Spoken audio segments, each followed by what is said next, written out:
Hey guys, welcome back. We are back for some more paranormal. We are talking Believers, Season 1, Episode 8. In our first story, we are following a guy named Andrew Long. He lives in Boston, Massachusetts, and this took place in December of 2017. Andrew and his wife, Kimberly, had been living in a beautiful, restored, turn-of-the-century condo. They both seem to travel a lot for work, so when they're home, they love to entertain. They love to have their friends over as well as family. One night, they were getting together with some friends, so Andrew and his wife Kimberly were in the kitchen preparing all the food, making sure that everything was just perfect when the guest arrived. In the middle of prepping, Andrew ends up cutting himself, and he had a huge deep gash on his hand, and it was quite bad. However, it was bad enough that it actually required stitches. This gash, even though it was big enough that he should have gone to the emergency room for stitches, he decides to just clean up the mess. His wife wraps his hand, and he says, he'll deal with it later. He says that the party went over wonderfully. They all had a good time. They had good food, good drinks, a lot of good conversation and laughter. However, the next morning he had kind of a rocky start. He says that he goes into the kitchen and there's blood all over the kitchen. And he's absolutely positive that he cleaned up every drop of blood the night before the first guest even arrived. However, he says he did have a few drinks, so he decided to forget about it, just clean it and go on about his day. As he's cleaning everything up, he says that suddenly his vision just goes completely blurry. He said it began to look really murky, as if he was trying to see through dirty, cloudy, lake water or ocean water. He says he just didn't have any clue what was happening, but he began to be really nervous and worried about this. How does this sudden blindness or sudden murkiness come on to somebody instantly like this? He says that once he was finally able to focus, he says to himself, wow, how much did I have to drink last night? What is going on? Now this one is a little odd. I would think that there was some sort of health crisis going on with Andrew. I definitely wouldn't have automatically assumed it was something paranormal. And I'm afraid of everything. But yeah, I wouldn't have thought that right off. Later on that night before bed, Andrew turns on their home security system, which also includes cameras, which have the night vision, and their motion detected cameras as well. So he and his wife are sitting there, and all of a sudden they both start getting alerts. And he's thinking, how is it possible that we would receive alerts? We're the only people here and we haven't really moved. There's no reason that these motion sensors should set off. And they were also stating that they'd never had that happen before, the whole time they'd been living at the house. So he decides to go check it out. All the lights were blinking on and off in unison. But when I tried to turn off the lights, I couldn't. I started to hear this weird, distant sound. Wow, okay. He says that when he sees the lights continue to blink on and off, he thinks that it's some sort of electrical problem which caused the sensors to go off in the camera to react. So he goes to try to turn the lights off, and the blinking just would not stop. Then he says he starts hearing these weird distant sounds that just kept getting louder and louder and louder. He said it almost sounded as if it was moaning or someone was in severe pain. And he said he felt it and heard it coming all around him. Now that there would have definitely told me this was something paranormal, and me and whoever else was with me would have left. There's no need for us to hang around here. What can we do against this? You know what I mean? It's time to go. When his wife comes out, she tells him that she didn't hear anything, and that she's thinking that it's all in his head, that he is acting absolutely crazy. And she tells him, look, I'm sorry, buddy, but I don't hear anything. She tells him, you really do need to get some sleep. It's time to go to bed. So they go to sleep, but the next morning when he wakes up, he reaches for his ringing cell phone when he realizes that he can't see anything. Everything is completely black. He can't see anything at all, so he starts screaming for his wife. He said that in the darkness, he saw a man's face, and it appeared that the man's eyes were gone. And he says he has never been so scared in his entire life. When his wife does show up, he's got blood everywhere. Somehow he has torn off the bandage on his hand, and there's blood all over their sheets. His wife lets him know she has no clue what the heck is going on, but he definitely needs to get to a hospital to have his hand checked out and get some stitches. He says that when he went to his doctor's office, his vision was still blurry. The doctor gave him a full exam and a full clean bill of health. He says he has no idea what is going on with him and why he is having these problems, but there is absolutely nothing wrong with his eyes.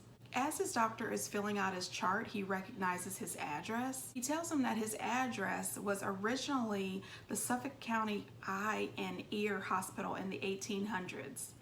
Nope. He also told him that he had a book all about the hospital, and he showed him the book. The book shows the hospital before it became the condos, and it turns out that his kitchen and his living rooms would have been operating rooms and bedrooms of the hospital. He said the thing that scared him the most is the pictures of the patients. He said they looked like they had suffered tremendously, that they had gone through unspeakable torture and pain.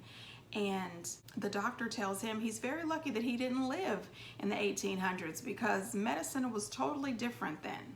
He says as he's going through the book, a chill went down his spine. The picture in the book was the same as the man with no eyes that he saw in the darkness earlier. He said all of a sudden he knew that he was not crazy, that this was something seriously real happening to him. All of a sudden he gets another alert from his house. The security system has gone off and so has the motion detectors. He says he races home, but he finds absolutely nothing. There were no intruders, nothing was taken. However, he did notice that there was blood dripping all over the floor. He had no idea where it was coming from, but he followed the blood trail and it led right into the kitchen, where the kitchen was covered with blood as well. He said all of a sudden he started having trouble seeing again. He said that he wanted to just run out of there, but as he started to run out, the lights started flickering on and off again, and it just got faster and faster like a strobe light. Then he says when he turns around and he sees himself in the mirror, he looks exactly like the man in the picture. His eyes are gone. Oh, hell no. Oh, absolutely not. Listen, we have to get out of here. You know what? They live there. They know the layout of the house. Feel your way to hell out of there. I'm sorry, that's awful. He says that he felt like he was losing his mind. He was so terrified. And then his wife shows up. She tells him that she absolutely believes him. She asked him, did he have a chance to look at the video that came with the alert from the security system? It looked like the man.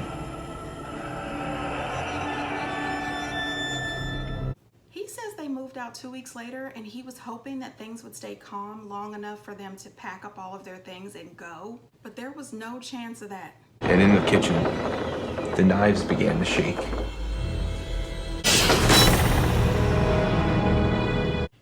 Listen, I'm with him, honey. Run out of there. You know what I mean? I'm glad they left, but 2 weeks. Honey, couldn't they have stayed on somebody's mama's couch? Like, no, we could sleep on the floor in sleeping bags. We have got to get out of here. He says that he believes that what stirred up these events was him cutting his hand in the kitchen, which used to be an operating room. I don't know, but he has not had any other paranormal activity happen to him since this. That's just too much. Way too much. Our next story deals with a priest named Father Lambert. This happened in Chicago, Illinois, 2012. And this is so weird because I remember years ago reading an article about this. And I said, what in the heck is going on? And I also think I remember some sort of news footage about it. If I can find it, I'm going to put it at the end of this video. This was the first time I seen something that I recall actually seeing real publications write about.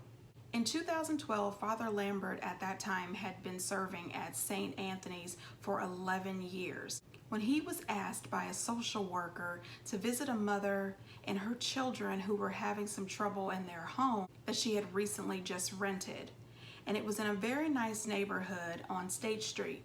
The social worker let him know that the mother was absolutely frightened of something in that house, and she believed there was an evil spirit of some kind that was inhabiting the home. So Father Lambert thought it's a good idea to start with having a conversation with the mother.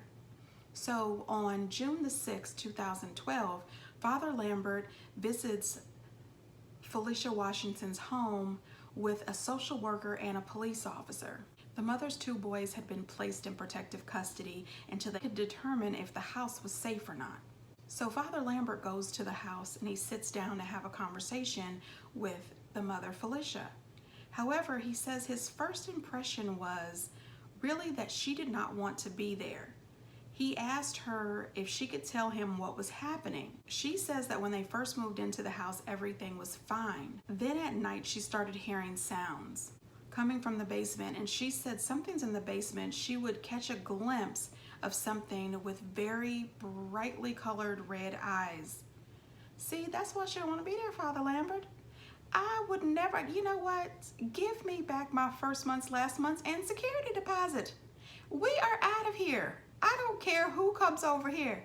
Father Lambert, Pastor Anderson, I don't care. We are out of here. This was too much. Father Lambert said at the time he didn't know what to believe or what to think. He said that he knew that in her mind she believed what she was telling him, but he also knows that your mind can play tricks on you, and that is true. Your mind can convince you of a lot of things, but still, can it convince her kids too? You know what I'm saying? It's too much. He says, but out of nowhere, all the lights in the house started flickering, and he heard some sort of disembodied voice down below in the basement. He said he couldn't explain it, but he got a sense that maybe they were disturbing something in the house.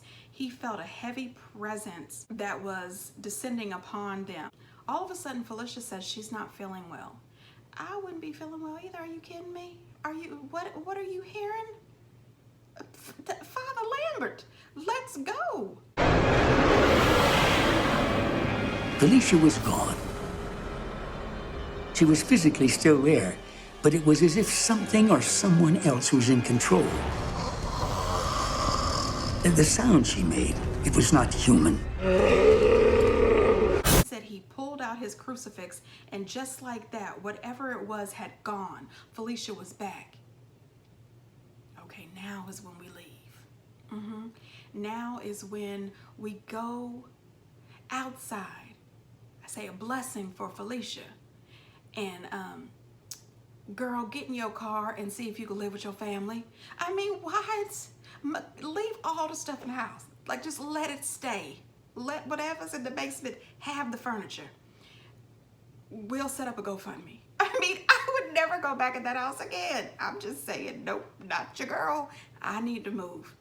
Father Lambert said he had never witnessed demonic possession before, but he said what he saw made him truly believe that she was possessed.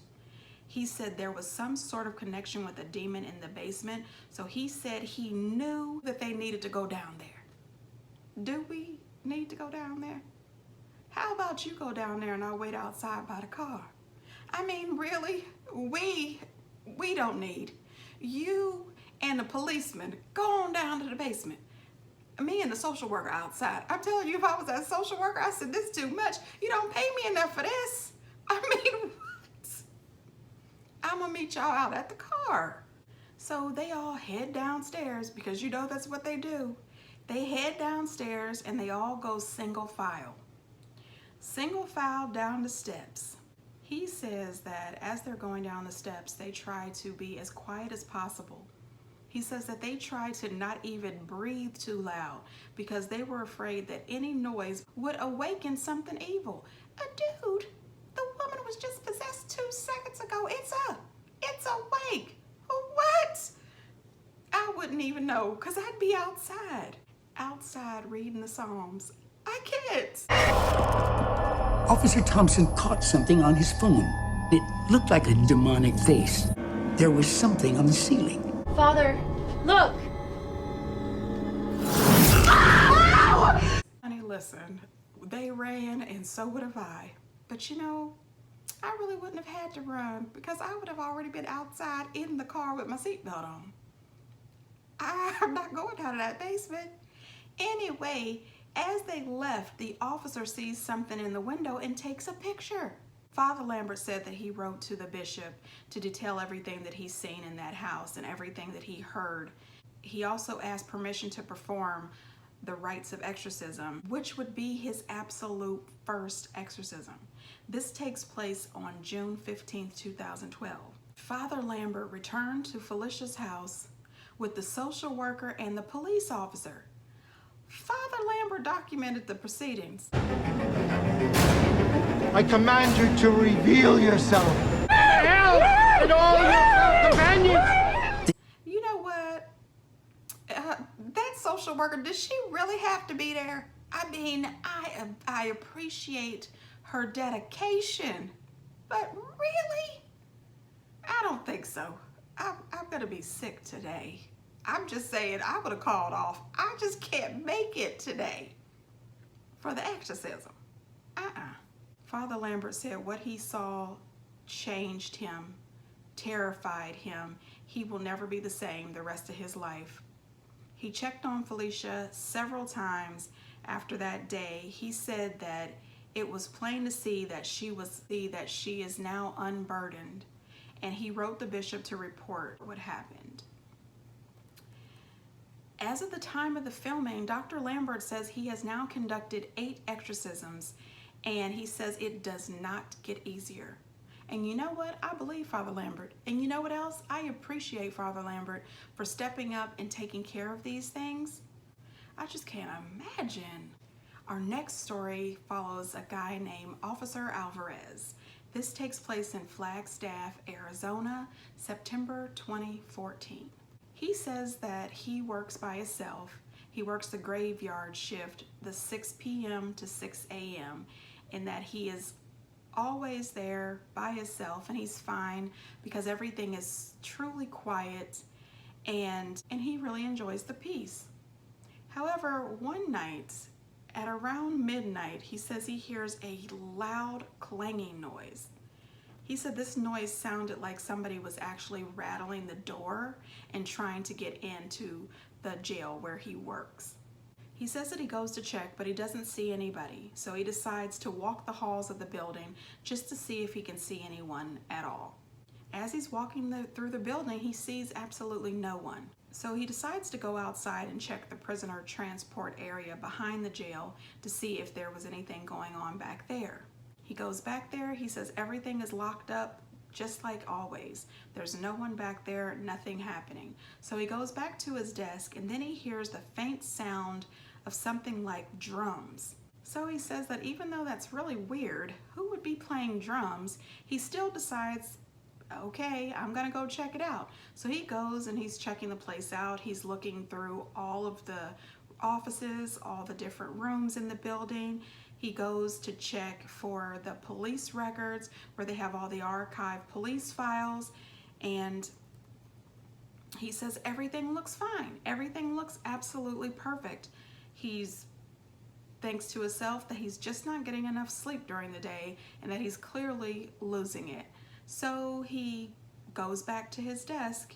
On his way back to his desk, he says that he saw something that looked kind of like a shadow man. Stop. And he could have sworn that there was a real person in the hallway. He says that it was impossible because there's no way that anybody could have gotten in there. There's no way. He says at that point he had no clue what was going on, but he continued with his shift. And the next day when he came in, he says that he was really gung-ho to get to the station because he wanted to fully process what he saw the night before. He says that his evening went perfectly fine until almost at the end of his shift. He says then there goes that noise again. He starts hearing a bunch of clanging, and he decides he's gonna go around the building and check everything again. Then he says as he's walking through the building, he can hear the noises directly coming from the files and archive room. When he unlocks the door and goes in, the room is in complete disarray. He said there's nobody in there, but it was like the room had been tossed. He says that all of a sudden he's absolutely positive that someone has broken into the station and tossed that room. However, he could not find anybody. He continued to search and look, and then when 6 a.m. came around, another officer came in named Connie Woods. When she gets in, he asked her if she had left the room messed up during the day shift. She tells him she has no idea what he's talking about. However, she goes in to check the room, and the room is absolutely perfect. So she's looking at him with a side eye a little bit, thinking, what are you talking about? No, I didn't leave the room a mess, and the room is perfect now. So he decides, how is he going to prove this? He's going to go look at the security tapes. He thinks that somebody broke in and started tampering with the cameras, so he decides that he's going to start looking at all of the cameras in the building. Blur and static. It's like I saw something there. Camera came back up. The records room was normal again. Walked right through a metal fence, like it wasn't even there. He said that after he thought about the first video, the second video, the moment of realization came to him, and he realized that he was not making all of this up. This was not in his head. This was something that was really happening there. So he decides that he needs to talk to somebody. So he figured he would talk to Officer Sullivan, who was his mentor, who was the person who actually got him the job, and he trusts this officer with his life. So he goes to him and he tells Officer Sullivan what's going on. Officer Sullivan tells him that another cop that used to work the night shift, named Officer Davis, said that the same exact thing. And he said that he kept on obsessing about it and talking about it so much that it ended up getting him fired. Oh, man. Officer Alvarez said that he wanted to show Officer Sullivan the video, but after he found out that Officer David was fired, he changed his mind. He said he didn't want to cause trouble and get fired himself. Officer Sullivan told him that Officer David had taken notes about the experience that he had there on the night shift. So when Officer Alvarez got to work the next day, he went looking for Officer David's notes. He found all of Officer David's notes, and everything that he saw, he had connected it back to a fire that swept through the area 5 years earlier that burned down Native American land and burial grounds that was just north of the police station. The next morning, he shared that information with Officer Sullivan and everything that Officer David had experienced. Then he showed him the videos. He said he could tell that Officer Sullivan believed him and thought that this is absolutely possible, but neither one of them wanted to share this information with anyone else. However, he does believe that Officer Sullivan pulled some strings and got him promoted to the day shift. He says now that he's working during the day shift, he has not experienced any more paranormal activity. I tell you what, could the day shift be down the street at another office? I mean, I just wouldn't even want to be bothered. That is a lot. Like I said, if I can find any of that footage that I found about the second story with Father Lambert, I'm going to add it at the end of this video. And until next time, bye.